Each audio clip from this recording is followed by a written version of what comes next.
A lot of lichen and algae and funguses, they fill the pore structure of the stone so that when it gets wet, the moisture cannot evaporate quickly. It stays trapped. And in a climate like ours where you go through a lot of different cycles of temperatures, that's very damaging to stone.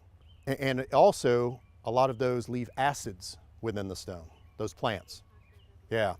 And those acids can break down the binders. So it's not dirty, it's being damaged is what it is.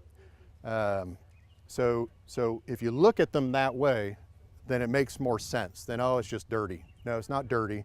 It is being damaged. So by cleaning that stone from the 1860s, it maybe is still in pretty good condition, but it just looks dirty, you're extending the life of that stone dramatically. You don't know. There's a point in there where all of a sudden, and that's the way the stone goes, it's not necessarily a really slow process visually. It is within the stone, but all of a sudden you'll notice sometimes in a period of just a couple years, a stone that seemed fine went from fine to destroyed. And it's because it reached that critical point of critical mass, you know, somewhere in there it just said, this is enough. Right now what we're talking about is just different conditions of the stones for cleaning and how to assess them for the proper method of cleaning, how aggressive we need to get, what types of products we need to use, you know, starting with the least aggressive and working up and not going any more aggressive than we need to. And I have a pump sprayer today, and that's what we'll be using. Prosoco makes it, it's called Revive. This is it right here. They have different lines. It's kind of like Chevrolet Camaro. They have EnviroClean, Revive, okay? Under this EnviroClean label, they have several products. They're designed to be, per the name, more environmentally friendly, easier to work with, less caustic, less damaging to substrates, to stone, less damaging to concrete if you're working over or near concrete. If I'm applying it to this stone, unlike every other cleaner that you guys will be exposed to, the biological cleaner has to be applied dry so that it soaks the cleaner into the stone. Is that limestone? This is marble. Marble, marble. Everything's marble, granite, granite, granite, maybe granite, more granite. Yeah, mostly marble right here. So you apply it, you let it soak, you do not let it dry. If the chemical dries on it, you need to now reapply again and let it soak for a little longer again, because you're actually now, you're re-wetting the dried chemical to try to remove it when you rinse. So do not let the product dry. If you see it starts to dry before your time limit, I believe it's 5 to 6 minutes, before that, just keep soaking it, keep wetting it down with the product. And then after that's done, you take a brush out of a bucket of the material and you're just gonna scrub it. It's that simple. Next is the most important thing. You're gonna rinse it like you've never rinsed before. You're gonna flood it until you see literally no bubbles coming off of it, anything like that. You believe you've gotten all the product off, and now you're done. If you feel like you still see some surface lichen or mildew or whatever, don't retreat. Just wait a couple weeks, see what it looks like. I could clean this stone again and get a little bit better effect, but I'm not gonna over apply products. I'm gonna see what the one application does first and be patient with it. All right, good. Well, we wanna do a little cleaning. So when I came out here to do these two mock-ups, I had a case of bottled water with me, and I used the whole case of bottled water is what I did. It was a big case. So I guess that would equal out to about 5 gallons maybe, right in there to do the two. And I felt like I did a good rinse. I was able to get it rinsed real well. So we have a couple different brushes here.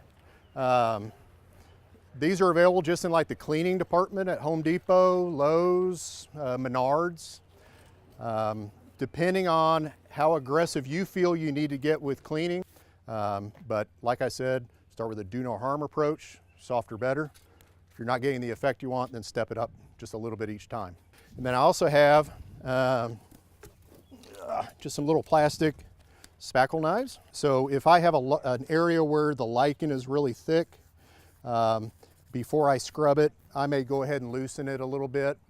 After I apply chemical, I may apply a little chemical and then scrub it real quick and then apply a little bit more.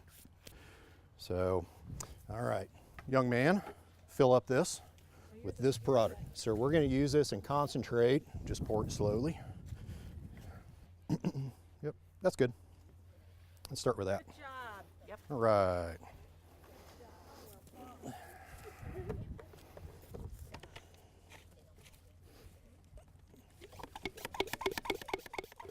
So top to bottom or bottom to top? All right, good. Something just to keep in mind, part of this stone is shaded, some of it's in the sun. It will start drying. This product will start drying. So I'm gonna have to keep an eye on that. Plus it's warm out, so that'll make a difference. Yeah, so you see what we're fighting right here? Oh, man. It's already drying. Right there in the sunlight. You can't see the back. It looks like moss on a tree now, and it didn't before. Yeah. It looked like you were applying more pressure than you were. Okay. Yeah. If you start to see that you're kind of creating marks on the stone or anything, just stop or go a lighter. Okay. Don't scrub. Yeah, don't scrub anymore. Go ahead and leave it. So, all right, here, heads up. Let's give you a little more chemical. Oh, and his father. Okay, here's it. Don't do anything else yet. Nope, nope. We're gonna wait about, yeah, we're gonna wait a few more minutes. We're just applying more chemical. The stones have been out in the sunlight, and so they're warm, which was drying the product out fast. So I'm just reapplying. The back of the stone's smooth. It's not carved like the front, but there's a lot of plant growth on it. So don't scrub anymore on it. Oh, okay. You need to use a wet brush when you're scrubbing. Oh, so You're going to dip in the bucket. Right. Yep. Well, it's so that you're it helps you from causing any damage by having just the moisture on there. So now I can scrub it. Nope, don't do anything yet. Don't do anything. Just wait a few more minutes. Be patient. Be patient, grasshopper.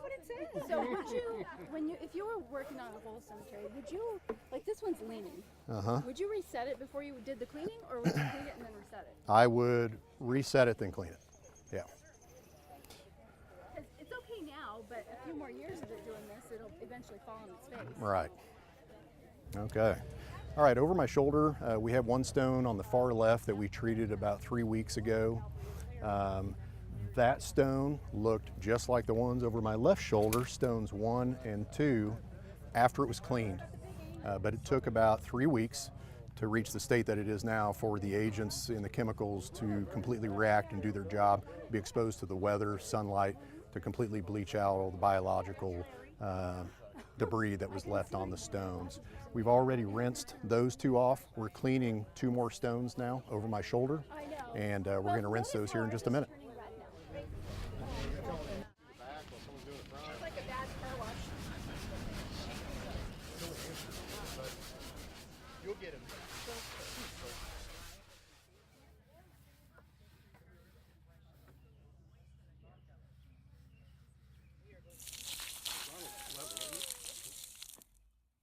I think we're done today. Okay. What do you guys think?